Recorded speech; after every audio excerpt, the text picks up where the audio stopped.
aí, Pedro. Boa tarde para quem nos acompanha aqui em O Tempo Esportes. Estamos aí para falar deste novo Cruzeiro, né? Mais uma transformação aí ao longo da temporada. Ô Samuel, hoje a gente começa falando sobre esse bastidor, né? É que você já conseguiu sentir de diferença? Eu já pude perceber ali alguma sensação, né, de que a transição ela vai ser mais rápida do que a gente está imaginando. A gente já está vendo, né, o segundo dia de Alexandre Matos ali nos vídeos que o Cruzeiro publica, acompanhando os treinamentos. Essa é uma característica dele, né, de ser bem atuante perto dos jogadores. Essa transição não vai demorar muito não, hein, Samuel? Pois é, a gente vai acompanhar e ao longo desse período mais de início, né, algumas mudanças realmente no departamento de futebol. Alguns todo mundo já sabe, né, que deixaram o departamento, mas com a chegada do Alexandre para ser aí um CEO do futebol, né, o cargo mais alto do futebol, tendo ali abaixo dele o Paulo Pelaipe, vai ter também o Edu Dracena, né, fazendo esse elo jogador, comissão técnica, diretoria. São figuras importantes, né? O Dracena é um papel que ele exerceu depois que ele parou e ele fez alguns cursos, estudou e fez isso no Palmeiras. No Santos ele foi um executivo, né? Não é o cargo que ele vem aqui pro Cruzeiro. Mas o Alexandre está apostando em formar um departamento de futebol com mais casca, né? Com mais vivência no futebol, com muitas conquistas. O Alexandre é campeão aí de várias coisas, o Paulo Pelaipe também. Se a gente pegar só o 2019 dele lá no Flamengo, né? Aquele Flamengo que encantou o Brasil e a América e foi disputar Mundial, enfim. E ele faz essa aposta e faz uma mudança, o que é normal, né? A gente imagina também ali no departamento de futebol, em outros cargos ali, talvez que a gente não acompanhe tanto, mas talvez seja normal uma presença de um ou outro, pessoas de confiança, né, de quem vai comandar o futebol do Cruzeiro, no caso, o Alexandre Matos. Agora, eu destaco essa formação com profissionais aí de sucesso no futebol. Eu acho que isso é importante para se controlar um vestiário. Quando a gente fala sobre os acontecimentos últimos do Cruzeiro, jogador dando indireta em rede social, isso aí não tem que acontecer, né? E quando você coloca pessoas ali de uma vivência maior, todo mundo vai saber identificar, né? E passar aquele respeito que precisa dentro de uma instituição tão grande como é o Cruzeiro. Então, claro, se a bola não entrar também, nada vai adiantar, né? Mas o Alexandre, neste momento, ele traz profissionais aí de grande vivência ou de conquistas recentes e profissionais vencedores aí na história do futebol. E o Dracena, claro, tem uma ligação muito grande aqui com o Cruzeiro, né? O Dracena foi um baita zagueiro e deu muitas alegrias ao torcedor celeste, então ele sabe o que é estar com essas 5 estrelas no peito, né, Pedro? Talvez o Dracena não saiba, mas ele já era um dirigente antes mesmo de parar de jogar bola, né? Já era, são muito quase líder, 20 né? anos depois, né? Desde a última vez que entrou em campo com a camisa. E muito respeitado, né, Dilmar? Muito. Queria que você falasse disso, do Edu Dracena, líder ali na época de jogador do Cruzeiro. 2003 foi o ano das grandes conquistas, né? E o Edu sempre teve essa questão da liderança, né? De falar muito em campo, de falar muito com os treinadores. Ele sempre teve um respeito muito grande dos companheiros, e olha que ele era muito novo em 2003, né? Mas ele já mostrava essas situações. Você vê que ele jogando no Palmeiras, né? Ele se tornou membro do departamento de futebol jogando, né? Ele saiu de jogador para membro da diretoria de futebol do Palmeiras, de uma outra forma, né? Meio que assessor, meio que aprendendo por ali, mas exatamente porque ele tem essa credibilidade, que todo mundo acredita nele, que todo mundo tem ele como um cara sério, de caráter e tudo mais. E no Santos, né, Samuel, que não é fácil conviver com aquela torcida do Santos, né? Ela vira carro, bota fogo, arruma confusão danada. E o Dracena, ali como já um dirigente de futebol, ele manteve contatos diretos com a torcida. A gente cansava de ver ele conversando com os torcedores ali que estavam com um ânimo mais acirrado e tudo mais. Agora, ele vem, na verdade, para um cargo diferente do que é o que o Paulo Tuori ocupava, né, Samuel? Porque no caso do Autuori, ele era muito mais ligado à base, né, à formação, ao planejamento futuro, e não essa ligação entre os jogadores, comissão técnica, diretoria ali, que é um trabalho que não é nada fácil, né? A gente está vendo que o Alexandre está delegando poderes, né? Delegando ali algumas situações para que ele realmente possa fazer o que ele veio para fazer no Cruzeiro. Tanto no caso do Pelaip, que só para o pessoal ter uma ideia, né? Ele, vamos lá, revelou, acho que revelou é legal para diretor de futebol também, né?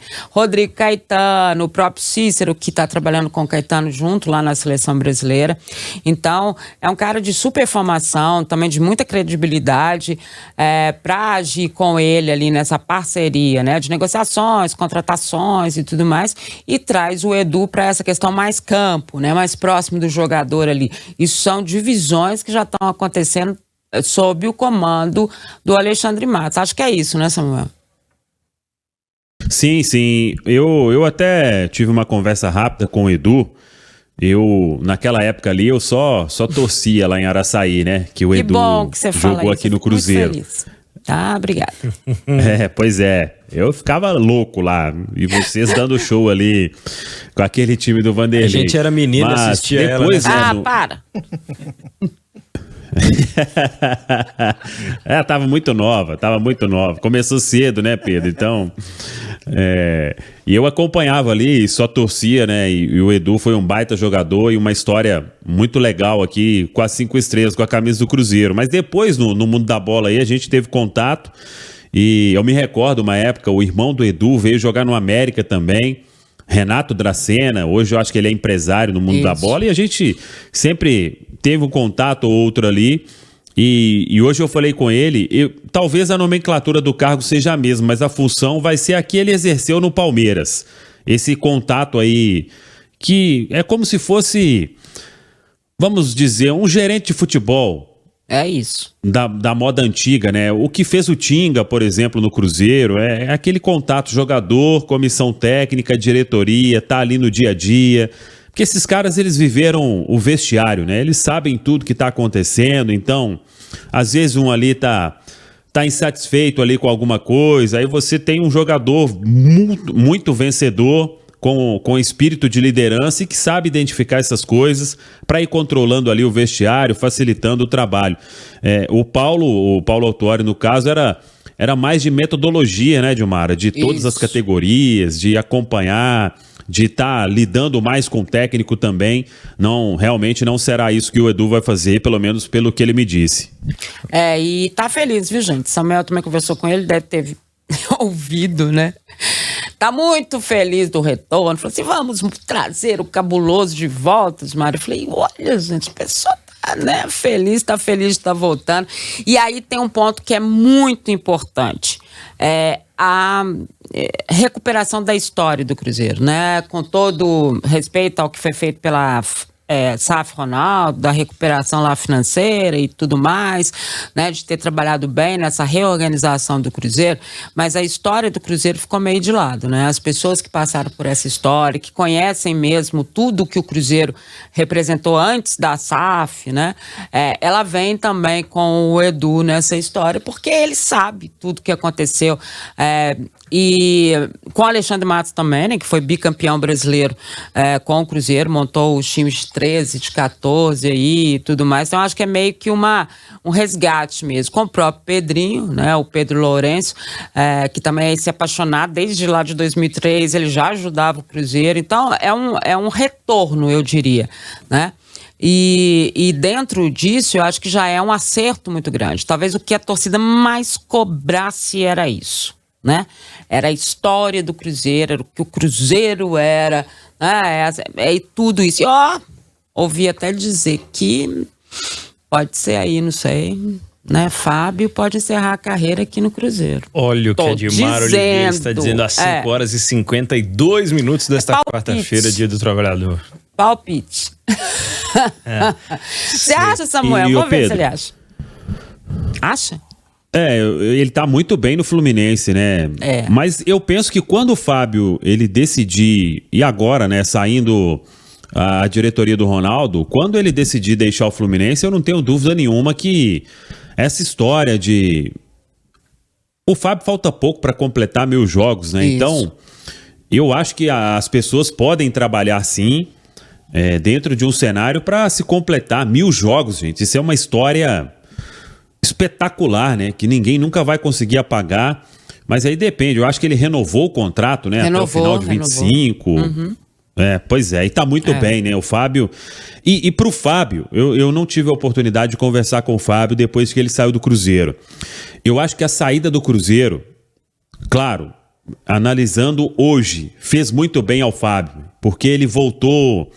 até a forma física do Fábio, de que ele brilhou em longos anos aqui no Cruzeiro, acho que ele se sentiu indo para um novo desafio que ele precisava fazer muita coisa diferente. E isso foi importante demais para o Fábio, tanto que está aí com 43 anos e jogando muita bola e indo para fazer 44 anos nesta temporada. Agora, sobre isso que você falou da história do Cruzeiro e tudo, eu falei isso na época no canal. Uhum. Essas pessoas que estão chegando hoje, o próprio Pedro como dono, o Alexandre, o Dracena, eles sabem o que é jogar, por exemplo, um clássico diante do Atlético. Isso. E você perder de 3-0, podendo ter sido uma goleada histórica. E beleza, no outro dia foi tudo normal. Isso pode até acontecer, mas a consequência de um resultado assim, ela, com pessoas que sabem o que representa aquilo, com certeza a consequência vai ser diferente. Não estou dizendo que teria que mudar tudo e etc. Mas o sentimento que será passado sobre isso, não só sobre clássico, né? A não normalizar fracassos, a não normalizar uma eliminação em primeira fase de Copa do Brasil, a você perder um jogo de virada em casa, podendo voltar a ser campeão estadual depois de muito tempo, com o resultado na mão, diante de o maior público do novo Mineirão, a essa derrota aí nesse clássico, da forma como o Cruzeiro atuou. Então, tomara que isso volte a acontecer e essas coisas não sejam normalizadas no Cruzeiro. É uma coisa que com certeza mexe muito com o brilho, né, dos jogadores que representam uma camisa com a qual eles têm identidade, têm história, enfim, e vão passando isso quando viram dirigentes, né, para os novos jogadores que vêm por aí. Afinal de contas, é um Cruzeiro que se reconstrói também dentro de campo. Mais alguma para hoje, Samuel Venâncio? Então, amanhã o Seabra define o time, né? Aliás, sobre o Seabra, só pra gente fechar, ele é o técnico do Cruzeiro. Eu vi até muita gente aí em rede social repercutindo uma notícia que saiu de um canal lá no Rio de Janeiro. O Alexandre Matos fez contato para saber a situação de Ramon Dias. Gente, o melhor cenário hoje pro Cruzeiro, pro departamento novo de futebol, para todo mundo, se você conseguir revelar um técnico como é o Fernando Seabra, que custa pouco e até agora está entregando o resultado no Campeonato Brasileiro, 7 pontos em 12 possíveis, é o melhor dos mundos. Você tem aí um técnico moldado do seu jeito. Então, o Seabra claro, vai ser avaliado com o passar do tempo, mas hoje ele é o técnico do Cruzeiro e não tem nenhum movimento diferente disso. Tá todo mundo passando muita confiança para o Seabra, para ele desenvolver o trabalho com todos os jogadores e sabendo que se esse trabalho ele tiver um encaixe ok, até o meio do ano, quando chegarem os outros reforços, o Cruzeiro pode aí brigar na parte de cima da tabela definitivamente. Então, tá todo mundo lá no dia a dia, passando confiança para o Seabra, para ele fazer o trabalho dele da melhor forma possível. E quando ele teve tempo para treinar, o Cruzeiro fez um bom jogo contra o Vitória. Tem a semana inteira e a expectativa é de que faça um bom jogo contra um adversário muito mais qualificado, que é o Internacional no sábado, Pedro. Show de bola, jornalista Samuel Venâncio. Um abraço pra você e até amanhã. Ficou bonitinho aquele negócio. Esse aí... Achei legal. É impressionante. Esse aí ele gravou o Bola da Vez lá na ESPN e me pediram pra mandar uma pergunta pra ele. No finalzinho eu dei uma palhinha lá e falei, Marcelo, vai devagar aí porque você vai desempregar a gente aqui.